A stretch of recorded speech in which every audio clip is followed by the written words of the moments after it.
मेरे महबूब वतन तुझ पे अगर चाहो बिस्मिल्लाहिर्रहमानिर्रहीम इय्याका नअबुदु व इय्याका नस्तईन।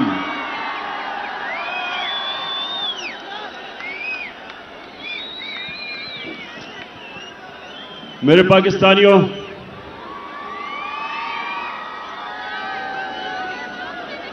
पहले तो मैं आप सबसे माजरत चाहता हूं कि आपको इतनी देर इंतजार करवानी पड़ी। उसकी वजह थी कि मुझे रास्ते से, सड़कों से काफिलों के पैगाम आ रहे थे कि अभी हम सड़कों पे फंसे हुए हैं, तो अपनी तकरीर जल्दी ना करना। तो मैं आपसे इसलिए माजरत चाहता हूं कि अभी भी कई लोग सड़कों के ऊपर फंसे हुए हैं और दूर से आए हैं कई, तो उसके लिए मैं माजरत चाहता हूं कि हमें आपको इंतजार करवानी पड़ी। अच्छा, अब मेरे पाकिस्तानियों, मैं जब लाहौर से निकल रहा था तो मुझे दो चीजें सबने कही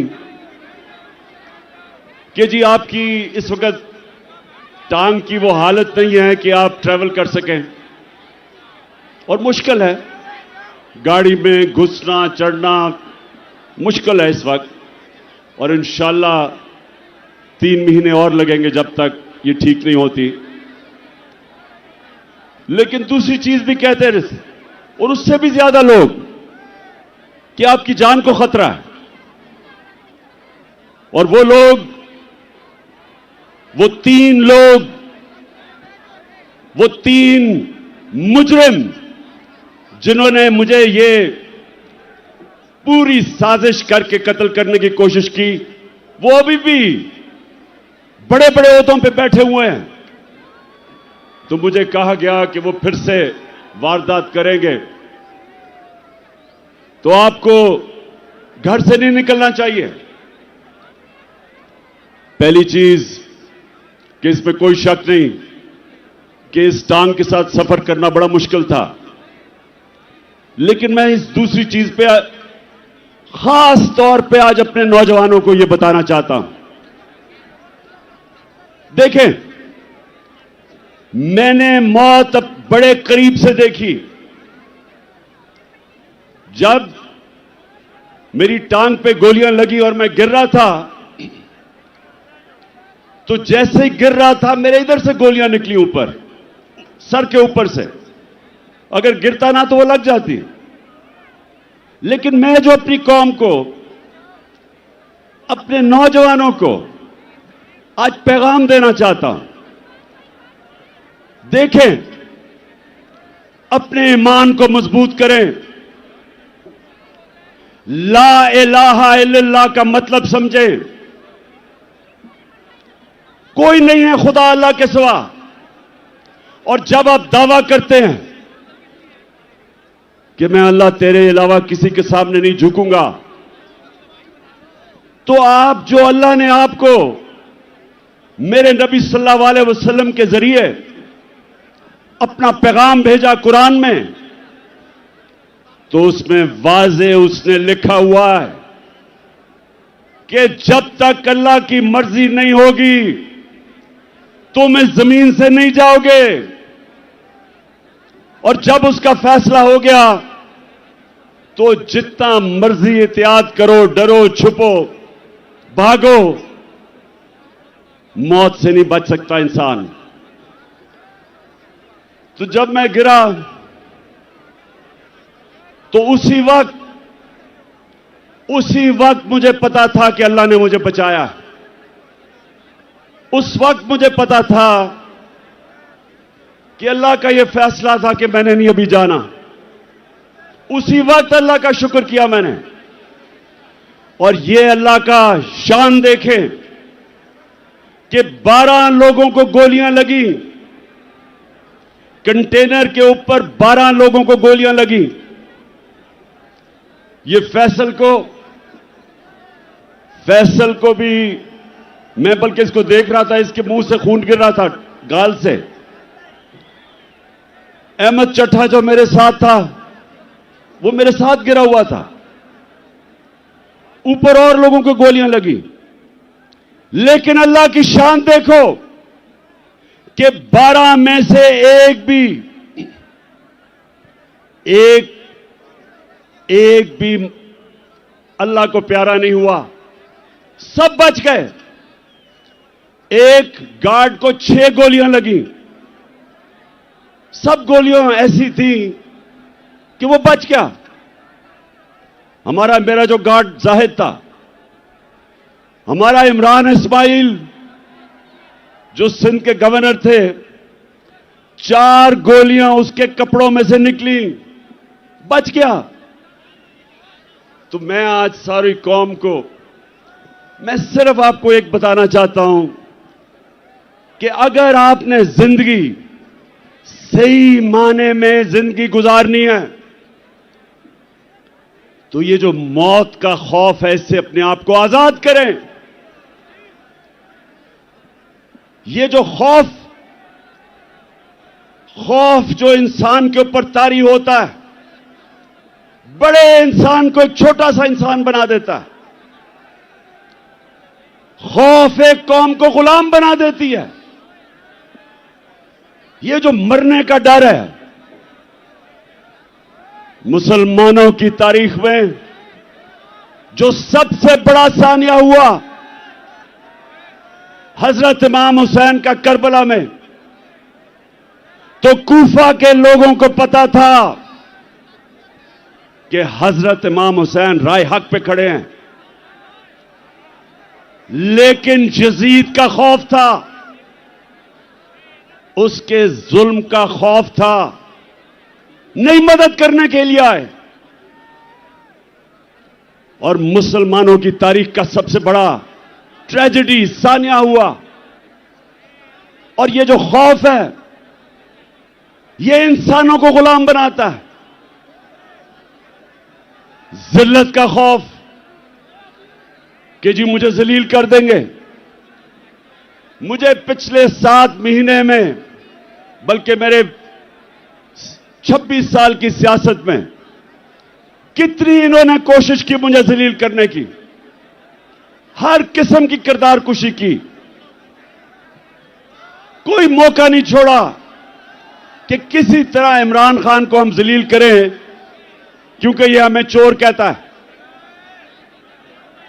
और आज आप सब सामने, मेरे सामने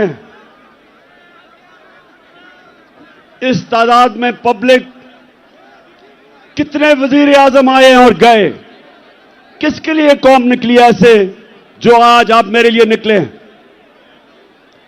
इससे क्या साबित होता है कि इज्जत अल्लाह के हाथ में है, कोई आपको जलील नहीं कर सकता। और खास तौर पे तीसरी चीज जो रिस्क, कितने ताकत में बैठे हुए लोग अपने नीचे जो तनख्वाहदार होते हैं उनसे गलत काम करवाते हैं, और वो गलत काम करते हैं अपनी नौकरियां बचाने के लिए, क्योंकि उनका ईमान नहीं कि अल्लाह के हाथ में रिस्क है। अल्लाह ने ये 3 चीजें इसलिए अपने पास रखी हैं कि वो आपको आजाद करना चाहता था। जो ला इलाहा इल्लल्लाह है, जब तक आपके दिल में इसका मतलब नहीं आएगा, ये आपको आजाद नहीं करेगा।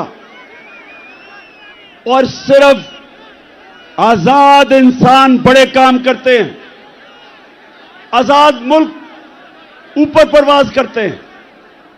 गुलाम सिर्फ अच्छी गुलामी करते हैं, गुलाम की परवाज नहीं होती, सिर्फ आजाद इंसानों की परवाज होती है। मैं इसलिए आया, मुझे मौत की तो फिक्र नहीं थी, फिक्र ये थी जो मेरी टांग का मसला है। ये इसने मुझे मुश्किलें डाली चढ़ने में उतरने में, लेकिन मैं आया इसलिए कि मेरे पाकिस्तानियों, आप आज एक डिफाइनिंग मोमेंट पे खड़े हो। आज आप क्रॉस रोड्स पे खड़े हो, फैसला कुन वक्त पे खड़े हो। आज आपके सामने दो रास्ते हैं। आज मेरी कौम, आपके सामने दो रास्ते हैं। जब नमाज में अल्लाह से हम कहते हैं कि अल्लाह, एक ही चीज मांगते हैं अल्लाह से 5 वक्त की नमाज में कि अल्लाह उनके रास्ते पे लगा जिनको तूने नेमतें बख्शी, उनके रास्ते पे ना लगा जो तबाही के रास्ते पे निकल गए। पाकिस्तानियों, आप भी उधर खड़े हैं। एक तरफ नेमतों का रास्ता है, आपकी अजमत का रास्ता है, दूसरी तरफ आपकी तबाही का रास्ता है, गुलामी का रास्ता है, जिल्लत का रास्ता है।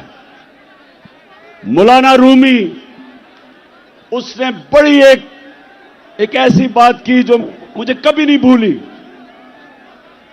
उसने कहा कि जब अल्लाह ने तुम्हें पर दिए उड़ने के लिए, क्यों चूंटियों की तरह जमीन पर रेंग रहे हो? पाकिस्तानियों, अल्लाह ने हमें पर दिए। हमारा मुस्तकबिल यह नहीं है कि हम चूंटियों की तरह रेंगे। जो ऊपर आए फैसला करे कि जी आज तो ये चोर हैं, उनके ऊपर एक्शन ले, गवर्नमेंट गिरा दे।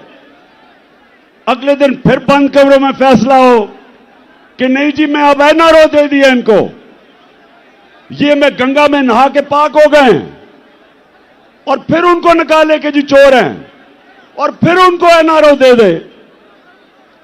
और कौम अगर इस चीज को, अगर हम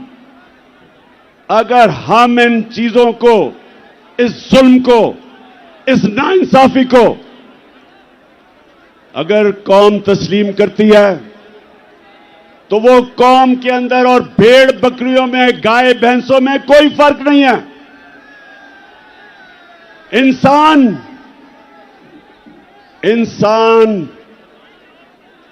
इंसाफ मांगता है।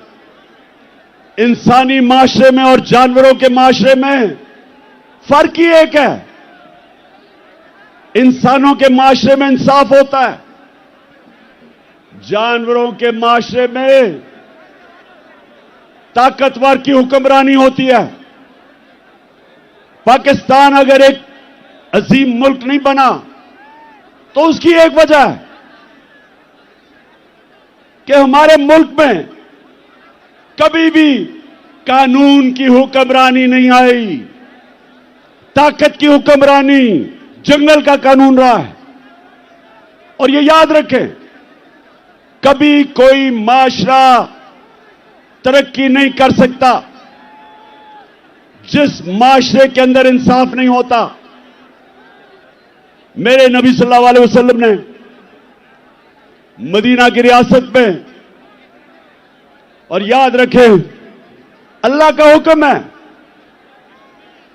कि मेरे हबीब की सुन्नत पे, उसकी शरीयत पे, उसके रास्ते पे चलो।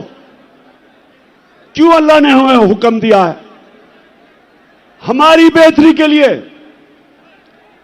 जब इल्लामा इकबाल, जब उसने पाकिस्तान का तस्वर किया, तो इल्लामा इकबाल ने सोचा था कि हम एक माशरा खड़ा करेंगे मदीना के रियासत के असूलों के ऊपर। और इल्लामा इकबाल ने बताया कि जब भी मुसलमान माशरा खड़ा होता है, वो वापस उन असूलों पर जाता है, और जब तबाह होता है तो उन असूलों से पीछे हट जाता है।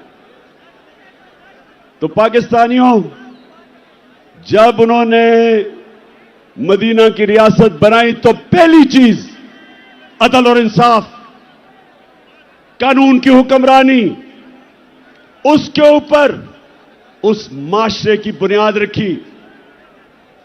मेरी बेटी भी अगर जुर्म करेगी तो सजा मिलेगी। उन्होंने फरमाया कोई कानून से ऊपर नहीं। और फिर बताया कि तुम्हारे से पहले बड़ी कौमें तबाह हुई। जो ताकतवर जब चोरी करता था, जुर्म करता था, उसको माशरा नहीं पकड़ता था, सिर्फ कमजोर को पकड़ता था। तो आज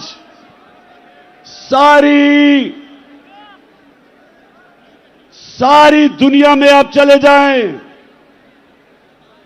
सारे गरीब मुल्क देख लें। मुझे मौका मिला दुनिया में गरीब तरीन मुल्क देखने का और अमीर तरीन। फर्क एक है, गरीब मुल्कों के अंदर इंसाफ नहीं। वहां भी इस तरह के बड़े बड़े डाकू, जरदारी और शरीफ की तरह पैसा चोरी करके बाहर लेके जाते हैं और उनको निजाम नहीं पकड़ सकता। वहां भी सिर्फ छोटा चोर जेल में जाता है।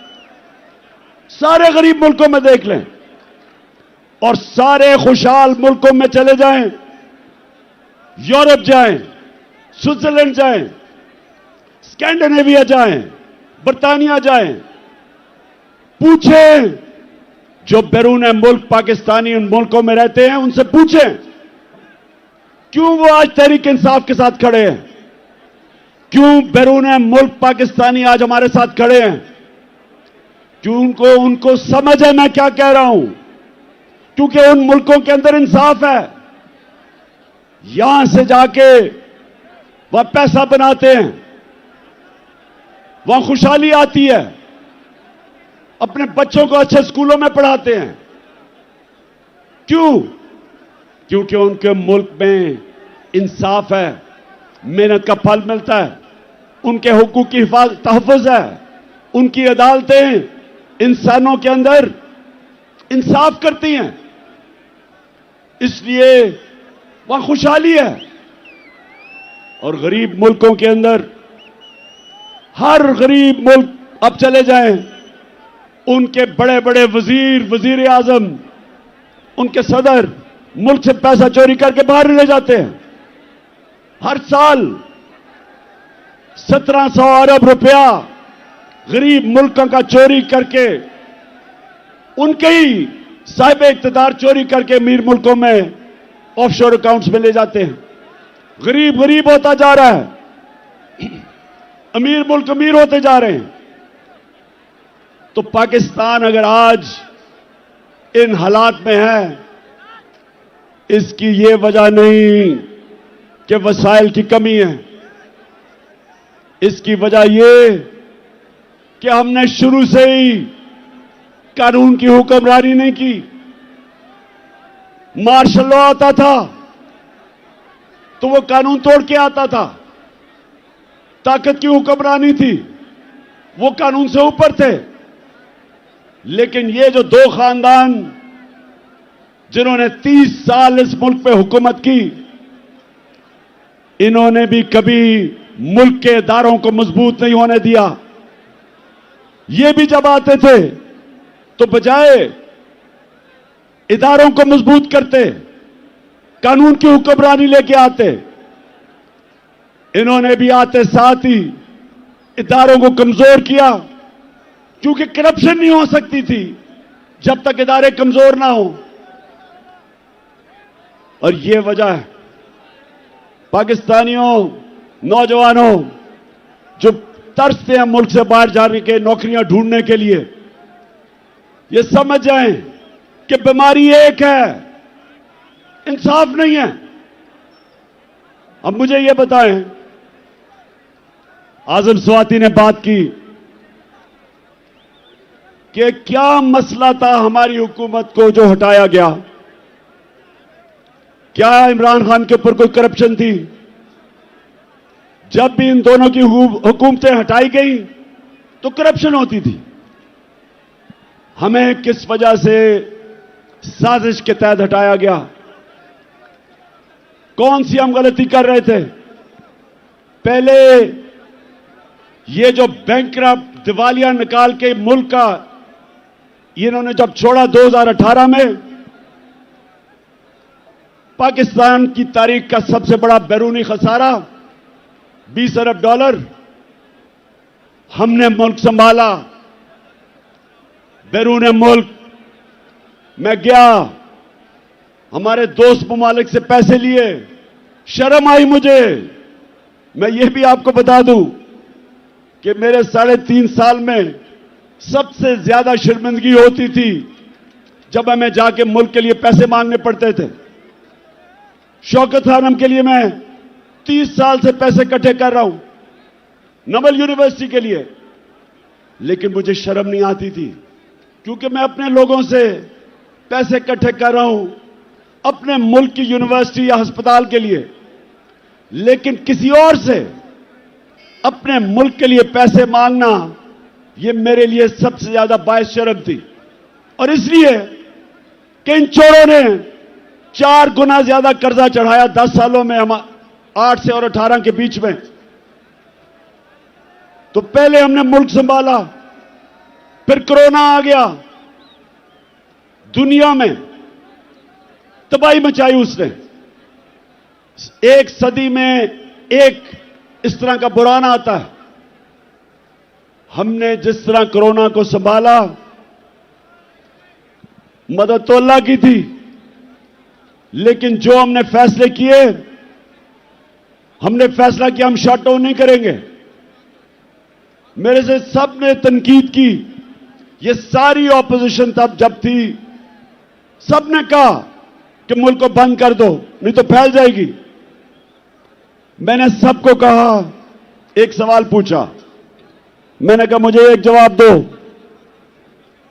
कि वो जो छाबड़ी वाला है, वो जो रिक्शा वाला है, वो जो टैक्सी चलाता है, वो जो दिन की दिहाड़ी ले करता है और घर आके अपने बच्चों का पेट पालता है, वो जो कच्ची वादियों में 7-7 लोग एक कमरे में हैं, उनको मैं क्या कहूंगा?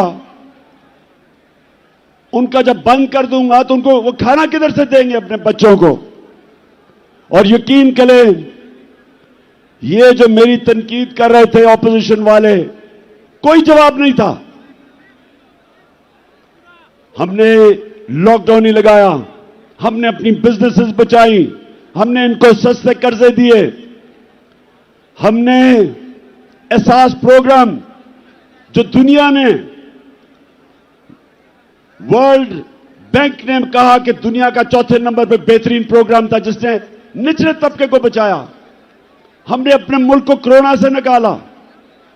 फिर जो भी आजम बता रहा था, हमने रिकॉर्ड एक्सपोर्ट्स की।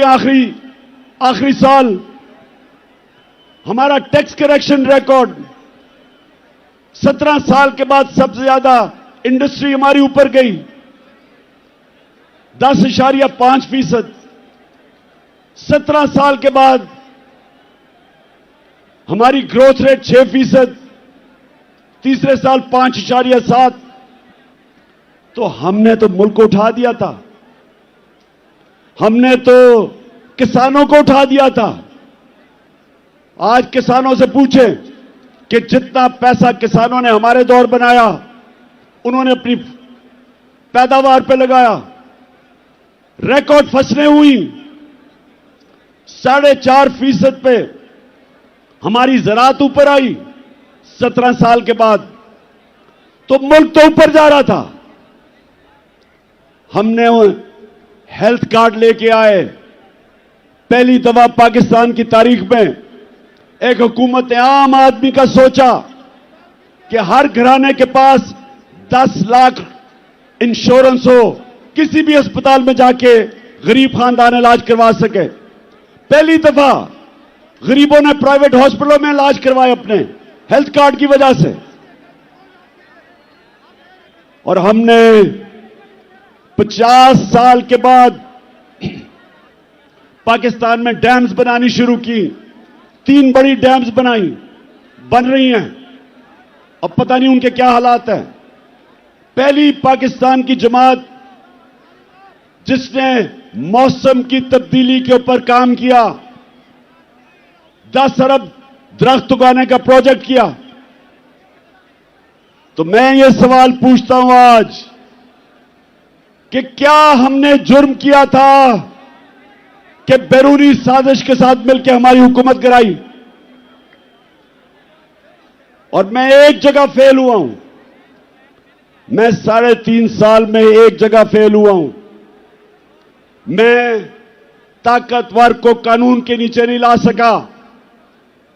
जिन लोगों ने इस मुल्क को लूटा था, जिनके ऊपर करप्शन के केसेस थे, मैंने बड़ी कोशिश की, लेकिन नैब मेरे नीचे नहीं थी, वो एस्टेब्लिशमेंट के नीचे थी। नैब वाले मुझे कहते थे कि जी केस सारे तैयार हैं, लेकिन हुक्म नहीं आ रहा। जिनके पास कंट्रोल था वो हुक्म नहीं दे रहे थे। वो इन चोरों से बजाय इनको जेलों में डालने के डीलें कर रहे थे। मैंने हर मीटिंग के अंदर यह बात की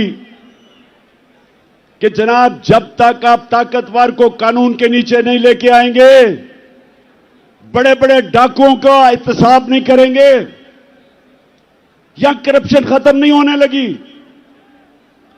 तो मुझे बार बार जवाब आता था कि इमरान साहब, आप इकोनॉमी के ऊपर तवज्जो दें, इसको भूल जाएं, एहतसाब को।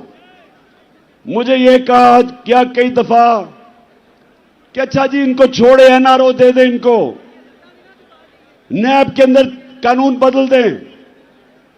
ये भी जिनके पास ताकत थी, मुझे अफसोस से कहना पड़ता है कि वो करप्शन को बुरा नहीं समझते थे। उनके लिए करप्शन, और करप्शन क्या होती है? चोरी तो होती है जो आपके घर में चोरी, आपका टेलीफोन चोरी हो गया। करप्शन होती है जो मुल्क के खजाना के ऊपर डाका होता है, जो मुल्क को नुकसान पहुंचाती है, वो करप्शन है। और वो करप्शन जिनके पास ताकत थी उनको ये बुरी नहीं लगती थी। और आपने देख ही लिया कि क्योंकि बुरी नहीं लगती थी तो ये सारे चोरों का टोला ऊपर बैठा दिया। अगर साजिश नहीं भी की थी तो इनका रास्ता नहीं रोका, इनको आने दिया।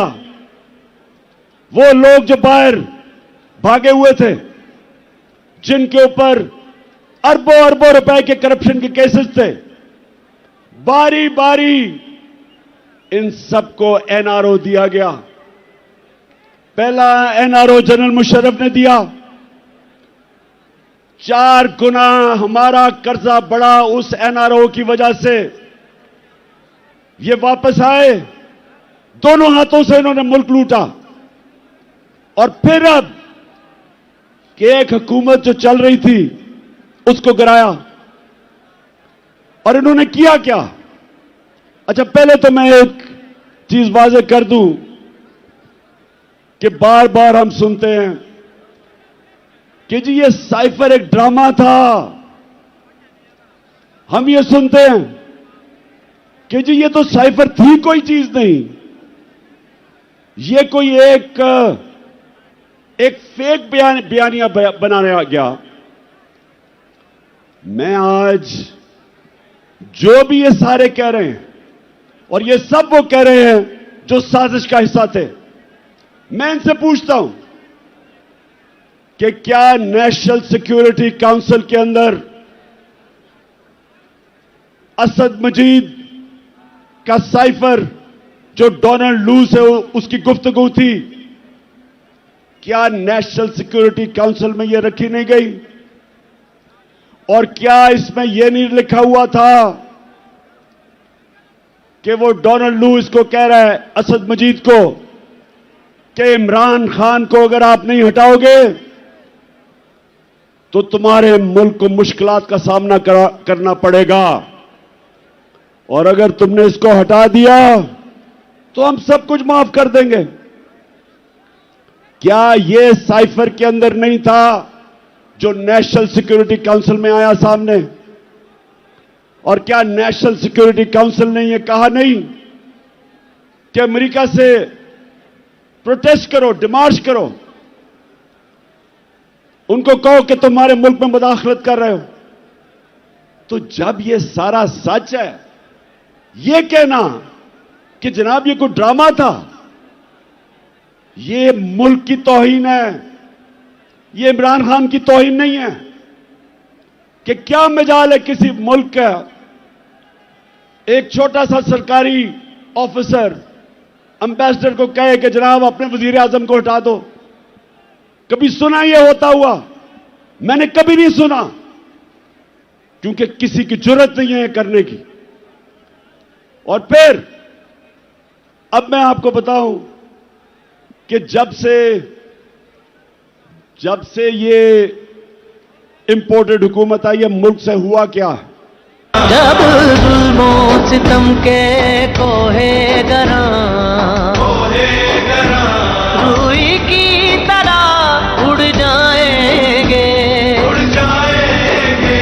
हम महकूमों के पांव तले।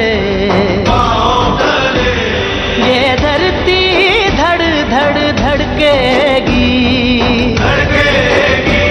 और अहले हुक्म के सहरुख पे जब बिजली कड़कड़ कड़केगी हम देखेंगे लाजिम है कि हम भी देखेंगे। अच्छा जी, अब जरा ये थोड़ा सा आपके सामने मैं अदाद और शुमार लेके आ रहा हूं कि किधर पाकिस्तान था मार्च में जब अदम एतमाद की इन्होंने टेबल किया असेंबली में, और किधर आज है। 7 महीने में जो पाकिस्तान हुआ, जो इससे हुआ, वो मैं आपके सामने रखता हूं। फिर से मैं आपको बता दूं कि 5.7 2021 में पाकिस्तान बढ़ रहा था आगे, और 6% 22 में बढ़ा था। 17 साल के बाद ये पाकिस्तान सबसे तेजी से हमारी इकॉनमी आगे बढ़ रही थी। हमारा जो ज़राअत थे 4.4%, वो भी 17 साल में सबसे ज्यादा। इंडस्ट्री 10.7% और लार्ज स्केल मैन्युफैक्चरिंग 7.2, ये भी 17 साल में सबसे ज्यादा। हमारी एक्सपोर्ट्स 32 अरब रिकॉर्ड, रिमिटेंसेस 31 अरब रिकॉर्ड। हमारे टैक्स 6,1500 अरब रुपया ऑल टाइम रिकॉर्ड। और जो महंगाई थी हमारे दौर पे, जिसको कहते हैं कंज्यूमर प्राइस इंडेक्स सीपीआई, वो 12.2 था। और सेंसिटिव प्राइस इंडेक्स जो महंगाई थी वो 14% थी। अब जब से ये आए हैं, इनकी एसपीआई हमारे दौर में थी 14%, इनके दौर में गई है 45%। 50 साल में सबसे ज्यादा महंगाई 7 महीने में हुई है। और जो सीपीआई है वो 27%, हमारे दौर में 12% थी। और फिर पेट्रोल, आटा, घी, दाल, बिजली, सबकी 100% कीमत बढ़ चुकी है। महंगाई जो आज आम आदमी को सबसे ज्यादा तकलीफ दे रही है, वो सबसे ज्यादा 50 साल में इनके दौर में बढ़ी है। रुपया 178 रुपया था डॉलर जब अदम एतमाद हुआ, आज 240 रुपए। आज ये जरा सुनते जाएं कि जिन्होंने ये मुल्क में ये चोरों को लेके आए, इन्होंने किया क्या है पाकिस्तान से। मैं सिर्फ इसलिए कह रहा हूं कि ये तारीख याद रखे कि ये जो हुआ है हमारे मुल्क से, इन्होंने जो ज़राअत तेजी से बढ़ रही थी, ज़राअत के अंदर गन्ना 9% कम, चावल 40% कम हुए हैं, कपास 25% कम, और इस वक्त जो हमारी बेरोजगारी है वो 22.5% बढ़ चुकी है। फिर जो सबसे खौफनाक चीज कि आज जो बाहर की दुनिया है उसके मुताबिक पाकिस्तान अपने कर्जे क्या वापस कर सकता है, उसकी रिस्क क्या है, आज 100% से ज्यादा बढ़ गई है। जब हम गए थे तो 5% थी। तो आज बैरूनी दुनिया ने, मार्केट्स ने पाकिस्तान के ऊपर अदम एतमाद किया। 88% पाकिस्तान के जो इन्वेस्टर हैं वो समझते हैं कि हुकूमत के ऊपर उनको कोई एतमाद नहीं। तो मैं फिर से पूछता हूं कि माइशत नीचे, हमारी जमहूरियत ऑपोजिशन ही खत्म हो गई। जो हमारा लोटा था वो ऑपोजिशन लीडर बन गया, वो नून के टिकट पे लड़ेगा तो असेंबली भी खत्म। हमारे मुल्क के अंदर जो इदारे हैं, FIA के ऊपर इन्होंने अपना आदमी बिठा के सारे केसेस माफ करवा लिए और उनके ऊपर जुल्म किया, जो कि जिन्होंने इन्वेस्टिगेशन की थी। तो अब कब FIA खड़ी होगी किसी ताकतवर के सामने? नैब में अपना आदमी बिठाया, अपने केसेस माफ। इदारे जो मुल्क की बुनियाद होते हैं वो कमजोर। सबसे ज्यादा जुल्म किया मुल्क की अखलाकियात पे और रूल ऑफ लॉ पे कि इन्होंने आते साथ ही अपने सारे केसेस माफ करवाने शुरू कर दिए। तो मुल्क में क्या पैगाम दिया कि जो जेलों में लोग भरे हुए हैं उनकी सिर्फ जुर्म यह है कि वो गरीब हैं। ताकतवर सारे बड़े बड़े डाकू बचते जा रहे हैं। मुझे यह बताएं कि उस मुल्क का अब क्या मुस्तकबिल होगा। मैंने जो आज आपको सबको यहां बुलाया, मेरा मकसद आपको यह समझाना है कि हम दो रास्ते पे खड़े हो गए हैं। हम अगर अब चुप करके इस जुल्म और नाइंसाफी को तस्लीम करेंगे, आगे तबाही है। क्योंकि मेरे नबी सल्लल्लाहु अलैहि वसल्लम ने पहले कह दिया था कि जब ताकतवर को एक मुल्क का निजाम, इंसाफ का निजाम नहीं पकड़ता और सिर्फ कमजोरों को पकड़ता, तबाह हो जाता है वो मुल्क। तो तबाही के सामने ये देखें कि रूल ऑफ लॉ तो आज खत्म हो गया ना पाकिस्तान में, और फिर जो अखलाकियात का कत्ल हुआ, अमर बिल मारूफ, हुक्म है अल्लाह का कि अच्छाई के साथ खड़े और बुराई के खिलाफ, तो आज अमर बिल मारूफ तो इन्होंने खत्म कर दिया, बुरों को ऊपर आके बैठा दिया। तो मैंने आपके सामने सिर्फ ये चीजें इसलिए रखी कि आपको सबको अंदाजा हो कि एक हुकूमत जो चल रही थी, जिधर उम्मीद थी लोगों को, नौजवानों को, उस हुकूमत को हटा के इन चोरों के टोलों को ऊपर बैठा दिया। और उसके बाद इन्होंने क्या किया? इन्होंने हमारे ऊपर जिस तरह का जुल्म किया, 25 मई को हमारे सारे इंसानी हकूक, फंडामेंटल राइट्स, उसकी खिलाफ वर्जी की। लोगों के घरों में घुस घुस के ना औरतें देखी, ना बच्चे देखे, ना चादर, ना चार दीवारी, घुस के लोगों के घरों पे उठाया, मारा, धमकियां दी, कई जेल में 11 साल के बच्चे को पकड़ के जेल में ले गए। और मैं अभी मिला मेजर साहब से, मेजर साजिद बुखारी को भी मुझे वो और उनका बेटा मिलने आया। कहता हमारे घर में 3 बजे एकदम बाहर से दरवाजा तोड़ने की कोशिश हुई और कहता अंदर आने हमें धमकियां दी और अंदर कहते दरवाजा खोलो। उसने कहा मैंने उनको कहा है कि पहले वारंट दिखाओ, कौन हो तुम? उसके बीवी बच्चे थे, उसको क्या पता कि 3 बजे कौन आदमी आ रहा है?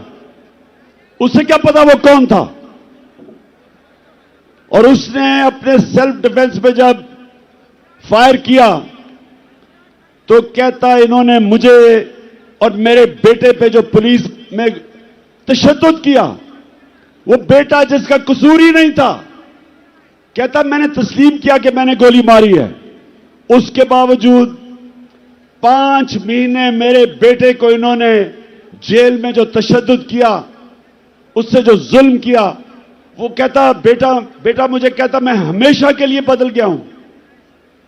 हमारी 70 साला पीटीआई की खातून उसको रात के 3 बजे उठा के जेल में ले गए। मैं सवाल पूछता हूं, जिनकी जिम्मेदारी है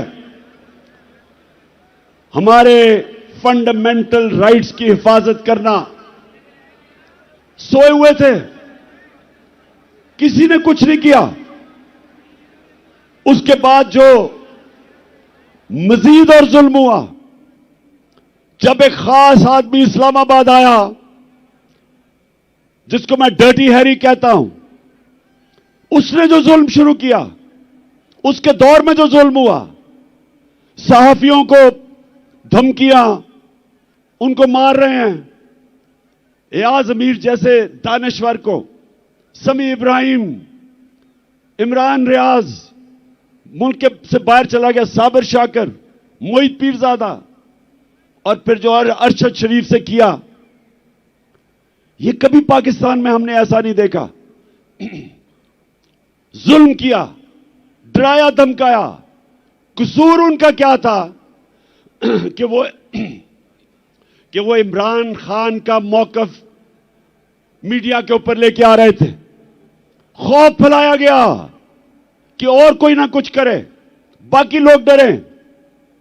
मीडिया हाउसेस बंद किए, उनको धमकियां दी, सोशल मीडिया के बच्चों को पकड़ा, उनको घर से उठा के ले जाते थे,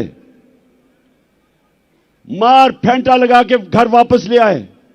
नदीम गुजरावाला से मुझे नौजवान मिला, कहता मुझे घर से उठा के ले गए, मुझे नंगा किया, तशद्दुद किया और कहा कि अगर तुमने आगे से कोई भी इमरान खान के लिए तुमने कोई सोशल मीडिया पे लिखा तो तुम्हें मिसिंग पर्सन कर देंगे। और फिर जो इन्होंने शहबाज गिल को पकड़ के मारा, नंगा किया, तशद्दुद किया, आजम स्वाति ने खुद अपनी दास्तान बताई जो उन्होंने उससे किया। और अरशद शरीफ का कि सबको पता है कि अरशद शरीफ क्यों मुल्क छोड़ के गया था, कौन धमकियां दे रहा था, और फिर उसे कत्ल करवाया, शहीद किया उसे। और मैं अपनी तो बात नहीं करता, मुझे वो मुजम्मिल लड़का याद है जो उस शूटर के पीछे गया था 3 बच्चों के साथ, वो वजीराबाद के जलसे में आया था, उसको जिस तरह कत्ल किया, उसको उस शूटर ने नहीं गोली मारी। मैं अब सबके सामने मौजम शहीद, उसको उसने गोली नहीं मारी। अब जो तफ्तीश हो रही है, उसको गोली और तरफ से आई, और वो जो उसको गोली मार रहे थे वो असल में वो शूटर के लिए थी। 3 बंदूक वाले थे वहां, एक वो जिसने हमारे पे फायर किए, एक वो जिसने सामने से गोलियां चलाई जो हमारे ऊपर से निकल गई, और एक ये जिसने इसको कत्ल करना था, जिस तरह लियाकत अली खान को जिसने कत्ल किया था उसको वही मारा गया ताकि वो बोले ना, तो रास्ते में बेचारा मौजम आ गया। और मैं आज अभी आपके सामने ये 2 वीडियो चलाना चाहता हूं। मैं चाहता हूं ये जरा गौर से देखें, क्योंकि मुझे पता था, मैं अब जो अपनी बात कर रहा हूं, मुझे पता था ये 3 लोगों ने प्रोग्राम बनाया मुझे मारने का। मुझे पता था, मुझे अंदर से खबरें आई, एजेंसीज के अंदर से, कि पहले ये प्रोपेगेंडा करेंगे कि इमरान ने तौहीन मजहब की, और उसके बाद ये कहेंगे जी दीनी इंतहा पसंद ने इसे कत्ल कर दिया। ये 2 अब वीडियो देखें। ये आज से 2 महीने पहले मैंने ये क्या कहा था, ये देखें। किया मुझे मरवाने का, वो इसके पीछे हैं। इन्होंने फैसला किया कि जी कहेंगे तौहीन मजहब किया, और उसके बाद अगर मुझे किसी ने कत्ल किया तो कहेंगे जी कोई मजहबी जुनूनी ने कर दिया क्योंकि इसने तौहीन मजहब किया। कोई ये कान खोल के सुन लो, मैंने अपनी सारी कौम एक टेप बना के रखी हुई है। जिस वक्त मुझे कुछ हुआ वो टेप आ जाएगी, रिलीज होगी, और वो 4 लोगों के नाम सारी कौम के सामने आएंगे जिन्होंने बंद कमरों में ये फैसला किया और दूसरी कोशिश कर रहे हैं। पहले से इनका प्लान बना हुआ है, मैं आप सबको पहले भी बता चुका हूं। 4 लोगों ने बंद कमरे में फैसला किया मुझे मरवाने का, और वो लोग अभी भी उस साजिश पर लगे हुए हैं। उन्होंने दोनों मरियम जो झूठ बोलने की पीएचडी दोनों के पास है, इनको और जावेद लतीफ को, इन्होंने इनसे प्रेस कॉन्फ्रेंस करवाई, और प्रेस कॉन्फ्रेंस करवाई ऐसी कि इमरान खान खुदा ना खास्ता उसने मजहब की तौहीन की है। और फिर इनकी कोशिश है कि इसकी वजह से अगर कोई भी मेरे ऊपर वारदात हो तो कहेंगे जी मजहबी जुनूनी ने कर दिया, कहेंगे कि जी कोई दीनी इंतहा पसंद है इसको मार दिया। ये इनका प्लान है। लेकिन मैं आज आप सबको कह रहा हूं, सारे पाकिस्तान में मैं फिर रहा हूं, मुझे अपनी जान से ज्यादा मुझे पाकिस्तान की आजादी की फिक्र है। मैं आजाद देखना चाहता हूं। जी, तो मैं ये आपको आज इसलिए दिखाई कि प्लान का मुझे पहले पता था।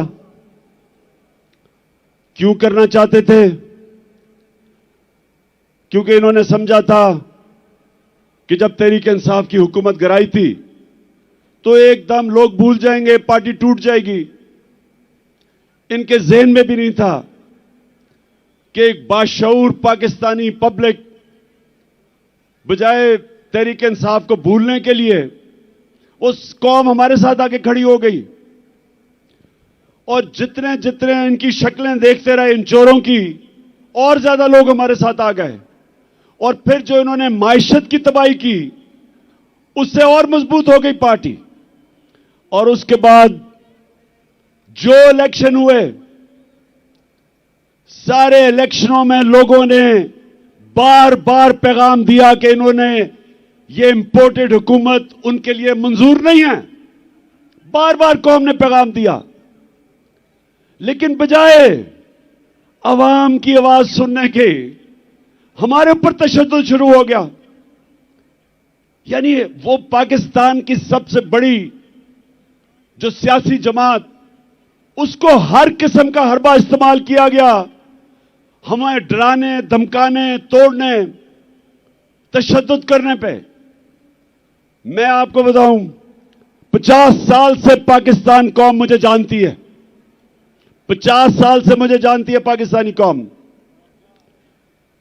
मैंने कभी इस तरह नहीं मुझे एहसास हुआ अपने मुल्क में रहते हुए कि पिछले 7 महीने में मुझे ऐसे लगा कि मैं शायद कोई मुल्क दुश्मन हूं या मैं कोई मुजरिम हूं। जिस तरह इन्होंने मेरे ऊपर एफआईआर काटी,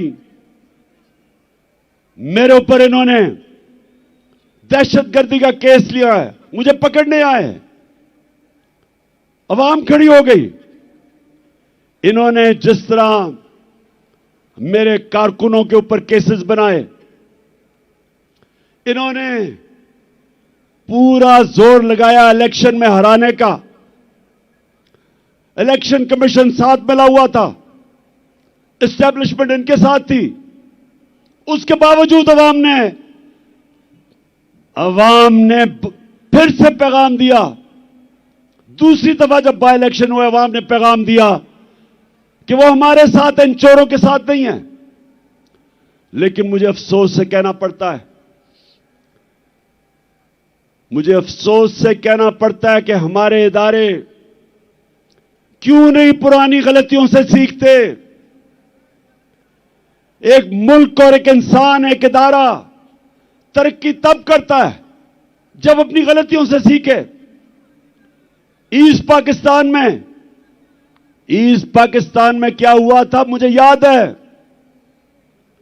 मैं वो आखिरी हमारा जहाज आया था ढाका से, हम मैच खेलने गए थे अंडर 19 का। उसके बाद मिलिट्री ऑपरेशन शुरू हो गया था। मुझे तो वो याद है कि ढाका में क्या तासुर था लोगों का। हमने उनसे इंसाफ नहीं किया। पाकिस्तान की सबसे बड़ी जमात से इंसाफ नहीं किया। हमने जोर से ताकत को इस्तेमाल करते हुए अपनी मनमानी की, मुल्क टूट गया। और हमने सीखा नहीं कि आज जो एक वाहिद पाकिस्तान की सबसे बड़ी सियासी जमात, फेडरल पार्टी, जो सारे पाकिस्तान को इकट्ठा रख सकती है, उसके ऊपर यह हरबे इस्तेमाल किए जा रहे हैं। हर मौका इस्तेमाल किया हमें कमजोर करने का। सबको, मीडिया हाउसेस को धमकियां दी गई कि हमें ना दिखाया जाए। ये जलसे के ऊपर जितनी हमें मुश्किलात पड़ी, कभी हमें हमारी अपनी पुलिस ना सुने। पंजाब में हमारी हुकूमत है, पुलिस बेबस हुई है, हमारे साथ ताउन ना करे, कभी सुना है? मैंने जब अपनी एफआईआर कटवाने की कोशिश की, मुझे तो पता था वो 3 कौन है, मुझे तो पहले पता था। पंजाब में हमारी हुकूमत होते हुए मुल्क का एक्स प्राइम मिनिस्टर, सबसे बड़ी पार्टी का सरबराह, मैं अपनी एफआईआर नहीं कटवा सका। पुलिस वाला कहता जी मुझे हटा के किसी और को बिठा दे, मैं नहीं साइन कर सकता। इतना खौफ है, इतना ताकतवर का खौफ है यहां। मेरे पाकिस्तानियों, ये मेरी सुनने बात, जिसकी वजह से आज मैं आपके पास पहुंचा हूं, और आसान नहीं था फिर भी इस टांग के साथ पहुंचना। लेकिन मैं आपको एक बात बताना चाहता हूं। देखिए, जब तक इस मुल्क के अंदर ताकतवर कानून के नीचे नहीं आएगा, जब तक इदारे जो आईन ने उनको लिमिट्स दी हुई हैं, दायरा दिया हुआ है, उस दायरे के अंदर रह के काम नहीं करेंगे, जब तक इदारे अपनी जिम्मेदारियां नहीं पूरी करेंगे, और मैं सब इदारों की बात कर रहा हूं, मैं अपनी अदलिया की बात कर रहा हूं, मैं अपनी मिलिट्री एस्टेब्लिशमेंट की बात कर रहा हूं, जो आपकी ये आज तनकीद नहीं कर रहा, वो मुल्क का दुश्मन है। मेरा पाकिस्तान है और मेरी फौज है। मैं चाहता हूं कि मेरे मुल्क की एक मजबूत डिफेंस हो। मैं गुलामी बार बार कहता हूं कि गुलामी से बेहतर मौत है। और अगर आपकी फौज मजबूत नहीं होगी, आपकी अगर फौज मजबूत नहीं होगी, तो मुसलमान दुनिया में देख लें क्या हालात है मुसलमान मुल्कों के आज। हमें तो फख्र है कि सारे मुसलमान मुल्कों में हमारी सबसे ताकतवर फौज है। तो जब मैं तनकीद करता हूं अपने इदारों की, अपनी अदलिया की, मैं वो पाकिस्तानी हूं जिसका जीना मरना पाकिस्तान में है। मैंने वो नहीं हूं जो अपने कारोबार और हुकूमत का सीजन लगाने के लिए पाकिस्तान आ जाते हैं, या पैसा पूसा लूट के फिर बाहर भाग जाते हैं। सारा टब्बर बाहर बैठा हुआ है, अरबों अरबों रुपए की प्रॉपर्टीज में बैठा हुआ है। जब इनको मुश्किलें पड़ियां बाहर भाग जाते हैं। यह गैर मुल्की कब्जा ग्रुप है, यह सियासतदान नहीं है। मेरा जीना मरना इस मुल्क में है। मैं वो पाकिस्तानी हूं जो 20 साल बाहर रहा, क्रिकेट खेलने की वजह से बाहर अपना वक्त गुजारा। मेरा एक दफा कभी नहीं सोचा कि मेरा कोई घर है पाकिस्तान के अलावा। कभी मैंने तस्वीर नहीं किया था कि मैं कोई और पासपोर्ट ले लूं, क्योंकि मुझे हमेशा पता था कि यह मुल्क है जिधर मैं खुददारी से पढ़ सकता हूं। और मैं ये चाहता हूं कि यह मुल्क हकीकी तौर पे आजाद हो, ताकि अपने ये मुकाम पे पहुंचे। मैं अपने आखिरी खून के तप्पे कतरे तक इस मुल्क के लिए लड़ूंगा। पहुंचा फिर से तू अड़ जा, फिर से तू डट जा, फिर से वो बल्ला घुमा।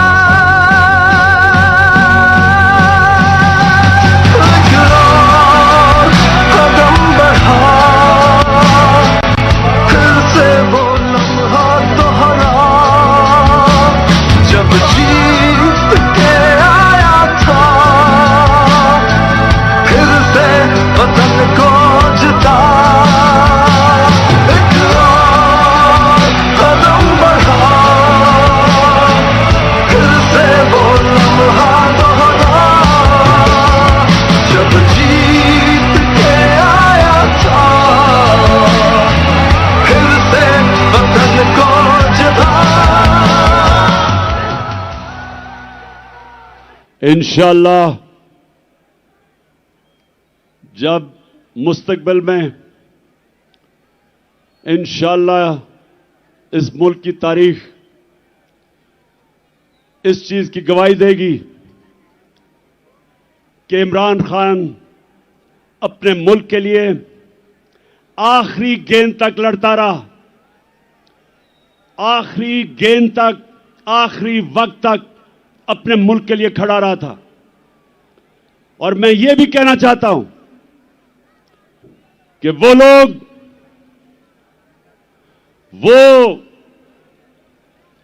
जिसने अपने अहसासों में बड़ा इजाफा किया और इंसानी हुकूक, पाकिस्तान की अवाम के हुकूक को रोंदा, पैरों के नीचे रोंदा, तारीख उसकी तरफ भी देख रही है। तारीख लिख रही है कि उसने मुल्क से क्या किया, क्या उसने इस मुल्क का फायदा कराया, नुकसान कराया, यह सारा तारीख लिख रही है। और मेरे पाकिस्तानियों, मैं फिर से आपको आखिर में अपनी बात अभी खत्म करने लगा हूं कि करना क्या आगे। मैं फिर से आखिर में एक चीज आपको कहना चाहता हूं कि गुलाम कौम का कोई मुस्तकबिल नहीं है, और आजादी कोई प्लेट में रख के नहीं देता। आजादी के लिए लड़ना पड़ता है। जंजीरें गिर नहीं जाती, तोड़नी पड़ती हैं। आजादी कोई देता नहीं, छीननी पड़ती है। मैं अपनी कौम को आज कहता हूं कि आजाद आप कब होंगे? जब एक आम आदमी देहात में उसको ये थाना कचहरी पटवारी इस मुसीबतों से वो निकले, जिस मुल्क के जब इंसाफ होगा तो थाना कचहरी पटवारी की सियासत खत्म हो जाएगी। जब इंसाफ होगा तो कब्जा ग्रुप खत्म हो जाएंगे। क्यों नहीं यूरोप में कब्जा ग्रुप, क्यों नहीं बर्तानिया में कब्जा ग्रुप, क्यों नहीं अमेरिका में? क्योंकि वहां कानून है। कानून कमजोर की हिफाजत करता है। यहां कमजोर को तो छोड़ो, मुल्क का जो वजीर आजम रह चुका वो एफआईआर नहीं कटवा सका, तो बेचारे आम आदमी की क्या हैसियत है जो आजम पार्टी से हुआ है? मुल्क का सेनेटर 74 साल का आदमी, और क्या उसका जुर्म था कि जी उसने एक ट्वीट कर दी। पता नहीं कौन इस मुल्क का फिरौन था कि जुर्रत हुई कि जी ट्वीट कर दी, उसको नंगा करके तशद्दुद किया। किसी मुहज़्ज़ब माशरे में मेरे पाकिस्तानियों ये नहीं होता, क्योंकि हुकूक होते हैं, इंसाफ होता है। हजरत उमर के दौर में एक शहजादा मुसलमान होता है, खाना काबा का तवाफ हो रहा होता है, एक गुलाम का पैर शहजादे के कपड़े पे आ जाता है। शहजादा जोर से मारता है उस गुलाम को कि तुम्हारी जुर्रत। वो गुलाम चला जाता है हजरत उमर के पास। हजरत उमर उस शहजादे को बुलाते हैं, कहते तुमने इसको मारा था? शहजादा कहता हां जी। हजरत उमर गुलाम को कहते हैं वापस इसको लगाओ एक मुंह पे, क्योंकि सबकी इज्जत एक बराबर है। गुलाम और शहजादे की एक इज्जत है। आज मगरिब में जाएं, बर्तानिया में जाएं, आपको पता चलेगा कि जो मदीना के रियासत के असूलों के ऊपर दुनिया की अजीम रियासत खड़ी की थी मेरे नबी सल्लल्लाहु अलैहि वसल्लम ने, उन असूलों के ऊपर आज मगरिब में लोग चल रहे हैं। उधर है इंसाफ, और इंसाफ की वजह से खुशहाली है, और इंसाफ की वजह से आजाद हैं लोग। हर आदमी को पता है कि मेरे पर कोई जुल्म नहीं कर सकता। आप सिंध चले जाएं, जो सिंध के अंदर बेचारे गरीबों पे, हारियों पे, कमजोरों पे जो जुल्म है, मैंने दुनिया में नहीं कहीं देखा। ये जो जरदारी माफिया, झूठे केसेस, गुंडे, मार पड़वाओ, जमीनों पे कब्जे करो, बेचारे लोग बेबस हैं। और हमारे मुल्क में हर तबका जब कमजोर ताकतवर के सामने खड़ा होता है बेबस है। इसलिए मेरी हकीकी आजादी की तहरीक चलती जाएगी जब तक हम अपने लोगों को आजाद नहीं करते। ये चलती जाएगी। और अब मैं आता हूं कि आज जो मैंने आप सबको बुलाया, हम ये चाह रहे थे, एक तो हमारी आजादी, हकीकी आजादी की तहरीक चलती रहेगी। आज मैंने आप सबको यहां बुलाया था, ये जो मार्च हम करके आ रहे थे, हमने इस इंपोर्टेड हुकूमत को कहना था कि इलेक्शन करवाओ। एक पुरअमन एहतजाज आइन और कानून में रहते हुए हमने इनसे इलेक्शन मांगने थे, क्योंकि सारी कौम चाहती है इलेक्शन। गैलप की सर्वे आई है कि 75% पाकिस्तानी इलेक्शन चाहते हैं। और जिस तरह हमारी मायशत तेजी से गिर रही है, सिवाय इलेक्शन करवा के एक स्टेबल गवर्नमेंट आए, जब तक सियासी इस्तेकाम नहीं आएगा, तो माशी इस्तेकाम तो आने ही नहीं लगा। तो इसलिए हम यहां आए थे कि इस हुकूमत पर प्रेशर डालें और इदारों पे प्रेशर डालें कि वो अपना रोल अदा करें कि इस वक्त जिधर पाकिस्तान खड़ा है, इलेक्शन के अलावा तो कोई रास्ता ही नहीं है। और इनको भी पता है, ये जो चोरों का टोला ऊपर बैठा है, इनको पता है कि इलेक्शन के अलावा ये अब मुल्क मजीद दलदल में फंसता जा रहा है। लेकिन मसला कुछ और है। वो जो लंदन में बैठा हुआ, जो वहां से बैठ के फैसले करता है, एक मुजरिम, वो डरा हुआ है। वो डरा हुआ इसलिए कि उसे पता है जब इलेक्शन होगा तो उन्होंने पिट जाना है।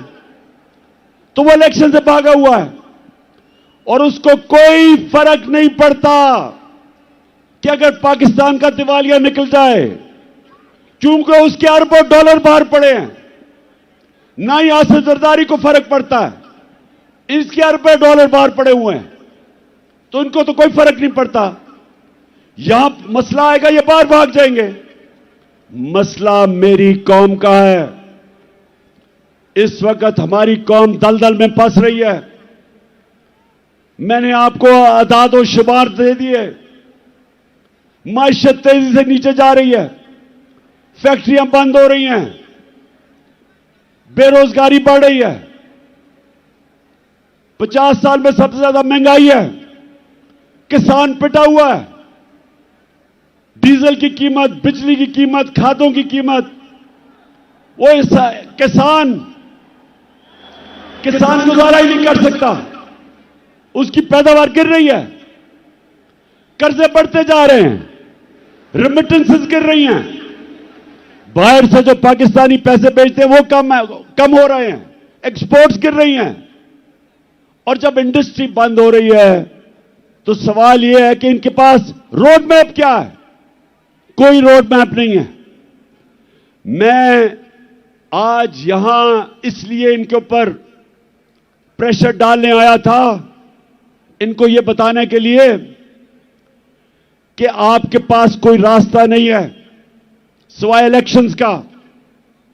और मैं ये सारे पाकिस्तान के जो फैसला, बड़े बड़े ताकतवर फैसला करने वाले इदारे हैं, उनको भी बता रहा हूं कि ये तो मुल्क डूब रहा है। ये मुल्क अगर डिफॉल्ट की तरफ चला गया तो हमारे पास तो वो हालात हो जाएंगे कि जब आपकी इकोनॉमिक सिक्योरिटी गिरती है तो मुल्क की नेशनल सिक्योरिटी नीचे चली जाती है। इकोनॉमिक सिक्योरिटी जब सोवियत यूनियन की गिरी तो मुल्क टूट गया, सोवियत यूनियन टूट गया। तो हम तो आज उधर जा रहे हैं। तो मैं ये अपनी इलेक्शन या पॉलिटिक्स के लिए नहीं आया। इलेक्शन तो इंशाल्लाह जब 9 महीने के बाद भी होंगे, जीतना तो हमने है। ये तो आप कभी जीत ही नहीं सकते। जीतना तो हमने है, लेकिन मुल्क की जरूरत आज इलेक्शन करवाना है, इसको बचाने के लिए। मैं आज फैसला किया था कि मैं अपनी कौम को क्या कहूंगा। क्या हम सीधा इस्लाम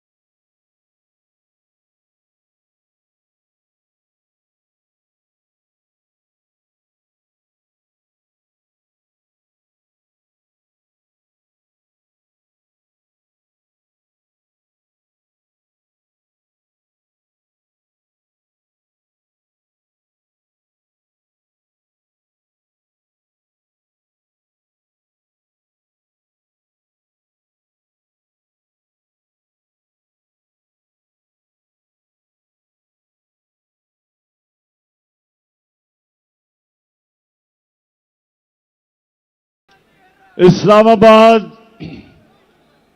कभी भी जो अवाम का समुंदर है, लोग तो अभी भी सड़कों के ऊपर फंसे हुए हैं। एक हमने फैसला करना है इस्लामाबाद जाना, तो मैं आपको यकीन दिलाता हूं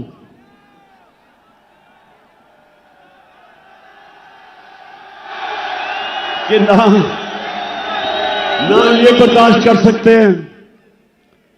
जितनी भी पुलिस आप जमा कर लें, जब लाखों लोग इस्लामाबाद में जाएंगे, कोई नहीं रोक सकता उनको। लेकिन मेरे पाकिस्तानियों, मेरी जितनी भी 26 साल की सियासत है, वो मैंने आइन और कानून के बीच में की है। मेरे लिए इन 7 महीने में बड़ा आसान था कि हम वो श्रीलंका वाला हालात पैदा कर देते। हमने 65 जलसे किए,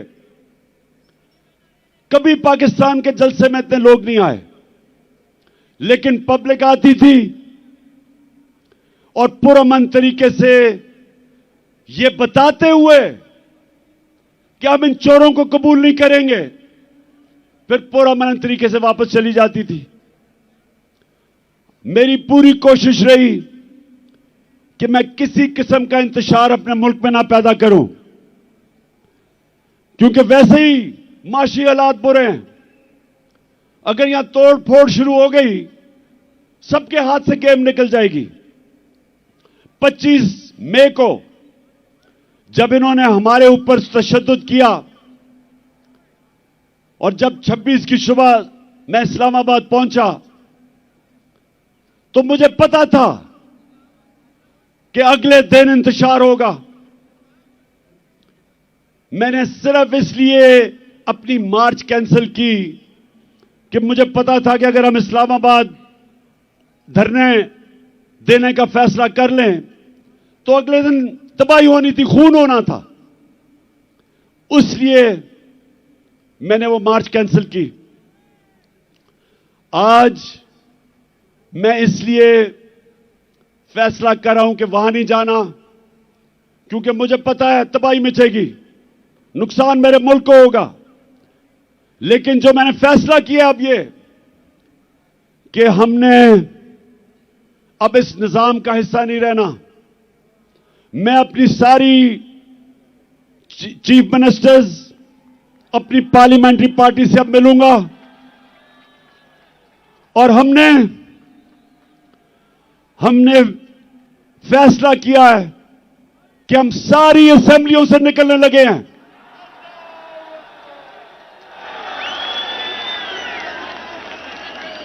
हम बजाय अपने मुल्क में तोड़फोड़ करें, हम बजाय अपने मुल्क में तबाही मचाएं, इससे बेहतर है कि हम इस करप्ट निजाम से बाहर निकलें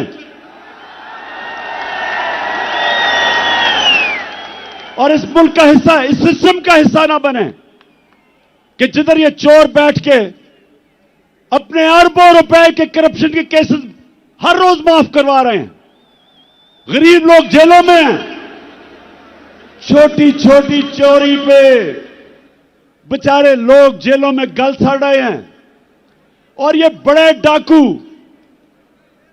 अरबों रुपए की चोरी अपनी माफ करवाने के लिए पहुंच जाते हैं। और मुझे अफसोस वो है जो लोग इनको एनआरओ देते हैं। मैं उन लोगों से भी पूछता हूं कि क्या आपको खौफ खुदा नहीं है कि एक मुल्क पे इतना बड़ा जुल्म कर रहे हैं?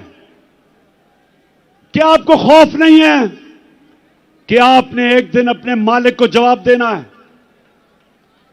आप कैसे रातों को सोते हैं कि एक एक बड़ा डाकू, उसके केस माफ हो रहे हैं अरबों रुपए के?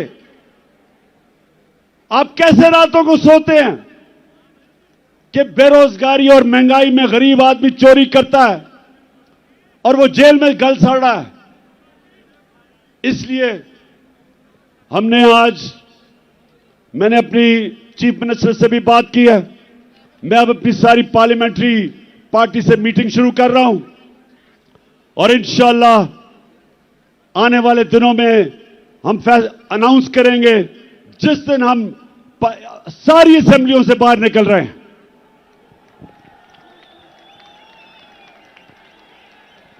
आखिर में मैं आप सबका शुक्रिया अदा करता हूं, जिस तादाद में आप यहां आए, जितनी मुश्किलों से आप आए, मैं आपका शुक्रिया अदा करता हूं। आपने मेरी हौसला अफजाई की, आपका शुक्रिया अदा करता हूं। और मैं आखिर में कभी ना भूलना, एक आपने आखिर में एक ओथ लेनी है, हल्फ लेना है, लेकिन यह भूलना ना कि आप एक अजीम कौम है, आपका एक अजीम मुकद्दर है। और इंशाअल्लाह ये मैं जद्दोजहद इसलिए कर रहा हूं कि मेरा ईमान है कि अल्लाह एक दिन हमारे मुल्क पे करम करेगा, और वो तब करेगा जब ये कौम फैसला करेगी। जो कुरान में लिखा हुआ है कि मैं कभी किसी कौम की हालत नहीं बदलता जब तक वो कौम खुद अपनी हालत बदलने की कोशिश ना करे। और इंशाअल्लाह वो मेरी कौम तैयार है अपनी हालत बदलने के लिए। अब ये हल्फ ले। बिस्मिल्लाहिर्रहमानिर्रहीम। हाथ उठा ले, हाथ उठा ले, माइक दे दें बॉस को। हाथ उठा के इमरान खान साहब के साथ हम हल्फ उठाएंगे। मैं यहां से पढ़ूंगा, आपने रिपीट करना है। बिस्मिल्लाहिर्रहमानिर्रहीम।